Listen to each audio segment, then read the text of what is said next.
Kuwait کی قومی assembly نے تارکین وطن کی تعداد کو محدود کرنے کے لیے ایک مسودہ قانون تیار کر لیا ہے۔ اس کے تحت ویزے کے بعد اقسام کی منتقلی پر بھی پابندی عائد کر دی جائے گی۔ کویت ٹائمز کی ایک رپورٹ کے مطابق نئے قانون کے نافذ کے 6 ماہ کے اندر کویت میں تارکین وطن کی زیادہ سے زیادہ تعداد کے بارے میں فیصلہ کیا جائے گا۔ اس ضامن میں مقامی آبادی سے تارکین وطن ورکروں کی تعداد کا موازنہ کیا جائے گا۔ نئے بل کے تحت 10 مختلف زمروں میں کام کرنے والے ورکروں کو کوٹا سسٹم سے مستثنی قرار دیا جائے گا۔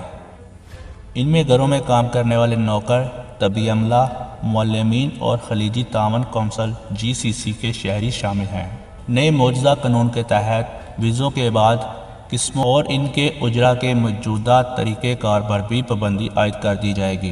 وزٹ ویزوں کے کام کے ویزوں میں منتقلی پر پابندی ہوگی، یعنی جو لوگ وزٹ پہ آئیں گے اپنا کامہ چینج کرنے کی کوشش کریں گے لیکن وہ نہیں ہو پائے گا، اس پر پابندی ہوگی۔ اس طرح گھروں میں کام کرنے والے نوکروں کے ویزوں کو بھی پرائیویٹ یا تیل کے شعبوں میں کام کرنے کے ویزوں میں تبدیل نہیں کیا جائے گا، یعنی جو لوگ گھروں میں کام کرنے والے جس ویزے پہ بھی آئیں گے وہ اسی ویزے پر رہیں گے، دوسرے ویزوں میں تبدیل نہیں کر سکیں گے۔ وہ نئے قانون کے تحت کویت کی آبادی کے انتظام اور نظام سے متعلق ایک نئی قومی کمیٹی تشکیل دی جائے گی۔ واضح رہے کہ کویتی حکام اس وقت ملک میں غیر ملکی تارکین وطن کی تعداد میں کمی کے لیے مختلف منصوبوں پر عمل پیرا ہیں۔ گزشتہ ہفتے کویت نے 60 سال سے زیادہ عمر کے تارکین وطن کو کام کے لیے اقامے جاری نہ کرنے کا اعلان کیا تھا اور یہ بھی کہا تھا کہ یونیورسٹی کی کوئی ڈگری نہ رکھنے والوں کو 31 اگست کے بعد اقامہ یا ویزا جاری نہیں کیا جائے گا۔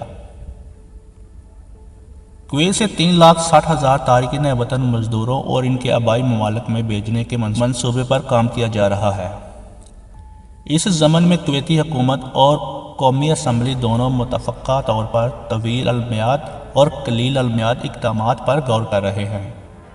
کویت ٹائم نے قبل ازیں ایک رپورٹ میں بتایا ہے کہ حکومت میں 1,20,000 غیر قانونی ورکروں اور 60 سال سے زیادہ عمر کے تارکین وطن کو بے دخل کرنا چاہتی ہے اور ان میں ملازمین، دوسروں کے زیر کفالت افراد اور دائمی امراض کا شکار مریض شامل ہیں۔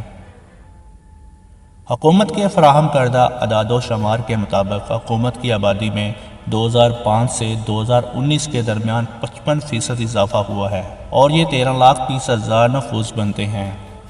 اس عرصے کے دوران میں تارکین وطن کی آبادی میں 130% سے زیادہ اضافہ ہوا ہے اور ان کی تعداد 30,80,000 ہو گئی ہے۔